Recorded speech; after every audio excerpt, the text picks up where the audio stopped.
పేరు doctor Ramakrishna Prasad, senior consultant radiation oncologist Yashoda hospital Secunderabad. So ముందుగా ఈరోజు మీ దగ్గరికి రావడానికి ముఖ్య కారణం హైపర్ సైట్ అనే ఒక సాంకేతిక విప్లవం క్యాన్సర్ ట్రీట్మెంట్స్లో యశోద హాస్పిటల్ సికింద్రాబాద్ వాళ్ళు లాంచ్ చేశారు. సో మీతో షేర్ చేసుకోవడానికి ఇంత దూరం రావాల్సి వచ్చింది. జనరల్గా క్యాన్సర్ ట్రీట్మెంట్ అంటే 3 రకాల ట్రీట్మెంట్స్ ఉంటాయి. ఒకటి surgery, chemotherapy and radiation treatment.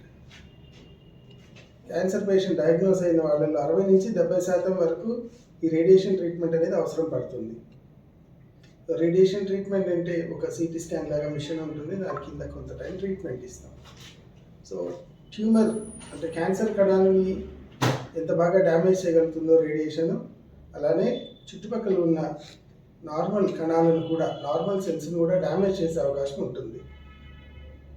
Cancer ట్రీట్మెంట్స్లో radiation ఒక ముఖ్యమైన ట్రీట్మెంట్ విధానం వల్ల ఈ నార్మల్ ఆర్గాన్స్ని కూడా మనం సేవ్ చేసే అవకాశం చూసుకోవాలి.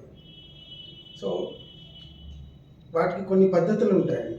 ఒకటి ఖచ్చితమైన ట్రీట్మెంట్ ఇవ్వడం, అంటే ప్రిసిషన్ అంటారు. 2 సేఫ్టీగా, భద్రతగా ఇవ్వడం. 3 ఫాస్ట్గా ఇవ్వడం, వేగవంతంగా. 4 క్వాలిటీ ఆఫ్ ట్రీట్మెంట్. సో ఈ 4 విధానాల వల్ల మనం ట్యూమర్ని నాశనంతో పాటు నార్మల్ ఆర్గాన్స్ని సేవ్ చేసే ఆస్కారం కూడా ఎక్కువ ఉంటుంది. దేర్ ఆర్ డిఫరెంట్ టెక్నిక్స్ ఉంటాయండి. ఐఎంఆర్టీ అని, ఐజీఆర్టీ అని, ఇట్లా డిఫరెంట్ టెక్నిక్స్. యశోద హాస్పిటల్ ప్రౌడ్గా చెప్పగలిగింది, ఎటువంటి సాంకేతిక టెక్నిక్ వచ్చినా కూడా ప్రపంచంలో యశోద హాస్పిటల్ వాళ్ళు ముందుగా వాళ్ళ హాస్పిటల్లో లాంచ్ చేస్తారు. అలా డిఫరెంట్ విధానాలని ఈవెన్ మా రేడియేషన్ ఆంకాలజీ విభాగంలోనే చాలా లాంచ్ చేశారు. ఇప్పుడు కొత్తగా వచ్చిన treatment true beam hyper sight. అంటే ఇది యాక్చువల్గా ఏం చేస్తుంది, దీనివల్ల ఉపయోగం ఏమిటి, పేషెంట్స్కి ఉపయోగం ఏమిటి, అట్లనే క్యాన్సర్ కణాలను మనం ఎంత బాగా నాశనం చేయొచ్చు, నార్మల్ కణాలను ఎంత బాగా ప్రొటెక్ట్ చేయొచ్చు అనేది ఈ ట్రీట్మెంట్ కొత్త విధానం వల్ల చాలా బాగా జరుగుతుందండి. ఒక చిన్న ఎగ్జాంపుల్ చెప్పాలి అంటే, మనం క్యాన్సర్ ట్రీట్మెంట్స్లో ఇమేజింగ్ అనేది చాలా ఇంపార్టెంట్. అంటే మనం ఎంత ఖచ్చితంగా ట్యూమర్ని చూడగలుగుతామో ఎంత ఖచ్చితంగా ట్రీట్మెంట్ ఇవ్వచ్చు. సో ఈ హైపర్ సైట్ అనే విధానం వల్ల ఒక ఎగ్జాంపుల్, ఒక నార్మల్ కెమెరాతో కూడా ఫోటో తీయచ్చు, ఒక డిజిటల్ కెమెరాతో తీయచ్చు. డిఫరెన్సెస్ ఏంటంటే హై రిజల్యూషన్, చిన్న మార్పుల్ని కూడా మనం చాలా స్పష్టంగా చూడడానికి అవుతుంది. ఈ ట్రీట్మెంట్ విధానం అనేది ఒక హైపర్ రిజల్యూషన్ కెమెరాతో ఫోటో తీసినట్లు ఉంటుంది.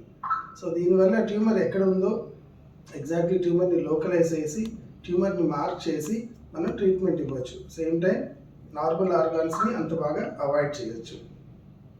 సో దీనివల్ల కొన్ని మార్పులు కూడా వస్తుంటాయి బాడీలో ఉంది. సో దీనిని అడాప్టివ్ రేడియేషన్ అంటారు. అంటే ఇప్పుడు మనం ట్రీట్మెంట్ తీసుకునేటప్పుడు ట్యూమర్ చుట్టుపక్కల ఉన్నవి, సపోజ్ మనం గర్భసంచి దగ్గర, ముఖద్వారం దగ్గర ట్రీట్మెంట్ తీసుకునేటప్పుడు మూత్రం బ్యాగ్ కానీ, మోషన్ ట్యూబ్ కానీ అడ్డు రావచ్చు. సో ఈ విధానం వల్ల ఎవ్రీడే మనము ట్యూమర్ వాల్యూమ్ని మెజర్ చేయొచ్చు. అలాగే మూత్రం బ్యాగ్లో మూత్రం ఎంత ఉంది, మోషన్ ట్యూబ్ కానీ, ఇలా రకరకాలుగా చూడొచ్చు. So this is live.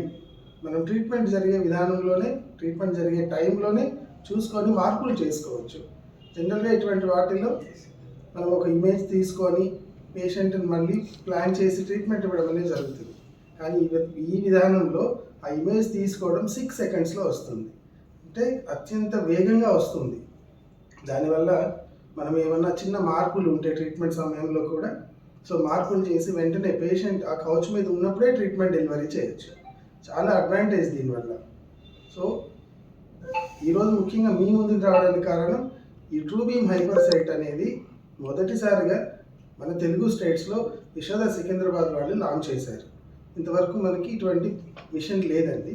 దీనివల్ల చాలా ఉపయోగాలు, ఆ ఉపయోగాలలోనే ఇవి ఖచ్చితమైన, వేగవంతమైన, భద్రత అయిన క్వాలిటీ ట్రీట్మెంట్ అనేది అందుబాటులో ఉంటుంది రేడియేషన్ ద్వారా. సో దీనివల్ల పేషెంట్కి చాలా ఉపయోగం ఉంటుంది. చాలా త్వరగా, ఇంతకుముందులాగా 30 రోజులు 40 రోజులు ట్రీట్మెంట్ కాకుండా 5 నుంచి 10 రోజుల మధ్యలోనే ట్రీట్మెంట్ ఇవ్వచ్చు. సో దానివల్ల పేషెంట్కి కూడా చాలా ఫ్రెండ్లీగా కూడా ఉంటుంది. సో ఎంత బాగా ట్రీట్మెంట్ ఇస్తామో పేషెంట్ అవుట్కమ్ కూడా అంతే బాగుంటుంది. సో అందరూ ఈ విధానాన్ని ఉపయోగించుకొని క్యాన్సర్ ట్రీట్మెంట్స్లో ఇటువంటి అడ్వాన్స్డ్ టెక్నిక్స్ని ఉపయోగించుకోవాలని కోరుకుంటాను.